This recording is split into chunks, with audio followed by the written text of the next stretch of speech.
these publishers are businessmen and they are doing business. But who sponsors the Burt Awards is not even a publisher. He is just somebody who is interested in supporting literacy, education, isn't it? Businessman, investor, yeah? A philanthropist. Yes. Yes. So the challenge is actually to Kenyans. We have people with that kind of money, more than that kind of money. Again, it's a matter of priority. Do they value that seriously enough to put their money in it? Yeah. Do they value it seriously enough to put money in it? Yes. Which then boils down to how we embrace reading and the value of literature in this country, which probably I will throw to you, Muthoni. What is the real value of literature? There was a time I was writing, what has books done for me? They have educated me. They have taken me to places that I'll never be in, and I've never been, and maybe I'll never go there. They've opened up my mind to cultures that maybe I'll never get to experience. So when you take a book, it opens your mind to so many things. It takes you places. It makes you happy and sad and amused. And a book is just like, what could I say? A book is another world that opens for you. So when we deny ourselves that chance to experience, because in fact, reading a book and watching a movie are two totally different things. I've heard people say, and I've also experienced it, that when you read a book and then you watch the movie is just a disappointment. Because the book allows you to create your own picture. And the picture that the mind creates could never be duplicated. It can never be as what you see in the movies. Yeah. So I think maybe with the new curriculum, we are going to get to appreciate books more. I know literature is going to be taught at an early age. Yeah. And I'm sure let me say, maybe we are in for better times. Yes. As far as literature is concerned. But literature is very, very important. I can only imagine because, as you say, when you read a book and you watch a movie, the movie tends to be an anticlimax. Exactly. Yeah. Disappointment. It tends to be an anticlimax. Yeah. I've witnessed that, especially when I'm reading. I love Shakespeare, so if I read any Shakespearean text, then I watch a movie. I feel, in fact, I prefer not watching the movie first. Yeah. Let me read the book. First, Let me read the book. Then, if the interest is still there, go ahead and do the movie or watch the movie. The Burt Award, writers from Kenya, Tanzania, Ethiopia, and Ghana. If you're to compare our status right here in Kenya with the rest of these three countries, what would your analysis be? I think we'll find out soon enough. Because that's the way the BAT is going now. Yes. As you can see, the last time they said it to become Pan-African in that sense. So we'll find out. But I think I would just maybe echo what the chairman of the Book Council said, Professor Wajara, that Kenyan writers have what it takes. I think Kenyan writers are as good as the rest of them in Ghana, in Ethiopia, in Tanzania. I think we can. Yeah, I think because of all these possibilities we are talking about, it's only that perhaps because of those problems that have been there, and that Muthoni is saying we are headed for better times, that positive attitude will make Kenyans competitive. Kenyans are always competitive when they see their opportunities. Yes. Yes. But if you were to ask me, if I was to look at it critically, I see a lot of threat coming from Ghana. I don't know whether it's out of the fact that it's in West Africa, and the way they embed culture in their writing is just so overwhelming. Or am I mistaken, Muthoni?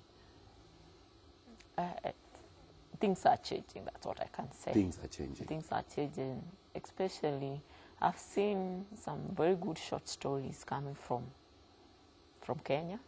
I was shortlisted for the Commonwealth Writers' Prize last year from 4,000 entries. There's another girl called Gloria.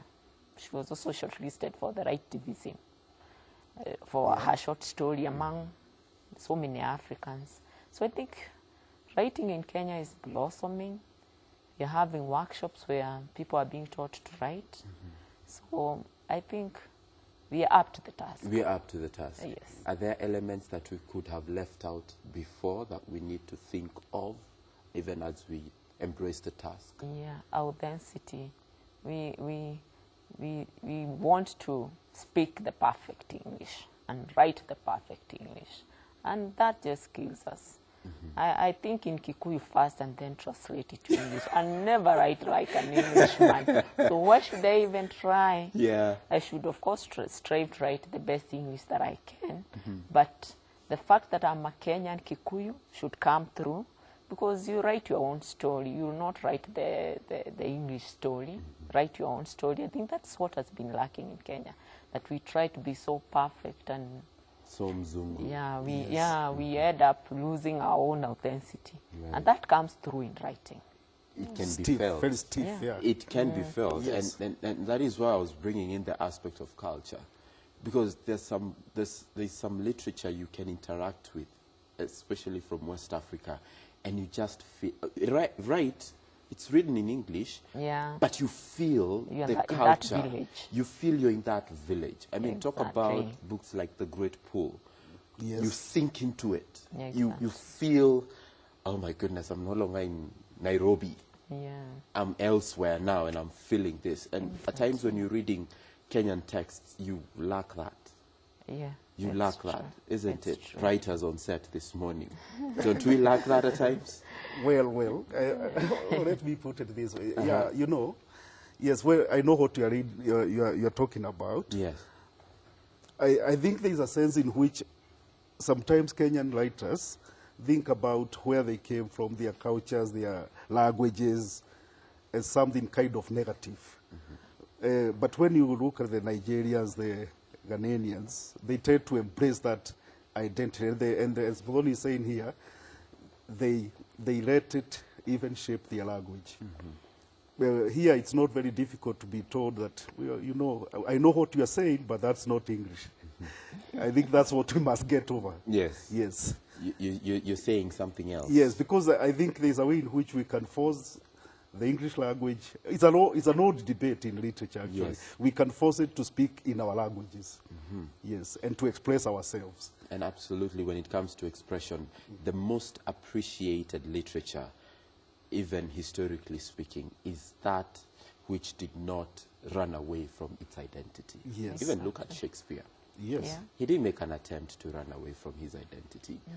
I mean, he may not have been born in royalty and had the finest of English, but he still took what he had and put it on paper, and is still remembered to date. So probably that's something we Kenyans should put into consideration as we embrace reading and literature more and more. I'd like us to start appreciating the text that earned each one of you the Burt Award for African Literature. And I'll start with you, Muthoni, The Hidden Package. Let's talk about this book. Why The Hidden Package? Because the story is about something that is hidden. Yes. Yeah. When I started writing the story, I was writing it for my sons to be reading a chapter in the evening. Yes. And I wanted them to read something that at the end of that chapter in the evening, it will be like, so what happened next?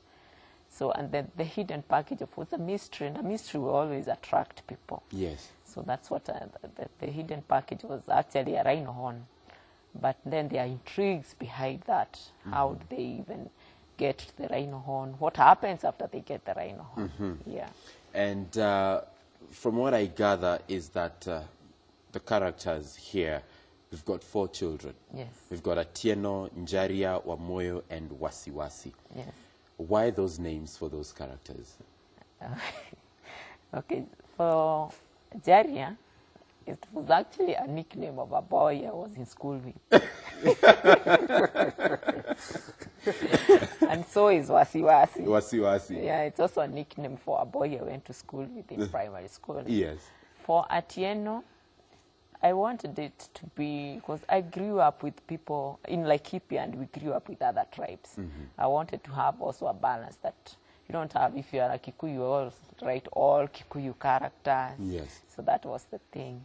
Wamoyo, I just thought of a cheeky, my best friend in primary school, and she was a cheeky, and as I said, I use her name. Yes. So that's why the character. And to have the two girls and the two boys, I also wanted a balance.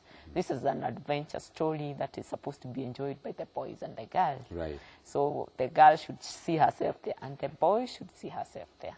So that's why I used the 4 characters. So why a rhino horn, number 1? Because at that time when I was writing the book last year, there was a spate of killing of rhinos, and I thought, what can I write that would intrigue young people and would make them think about conservation?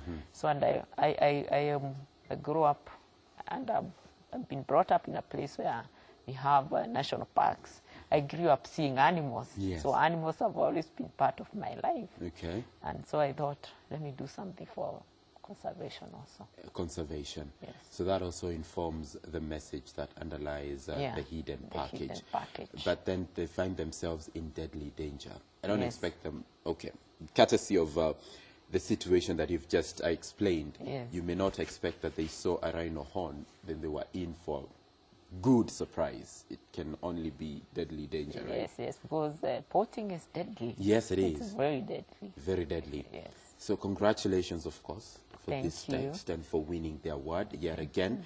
And I'll move to Goro here and talk about Ghost and the Fortune Hunters. Yes. What is this book all about? Well, now, Ghost is my character, but not really a ghost. It's a nickname for a boy who has albinism. He is an albino.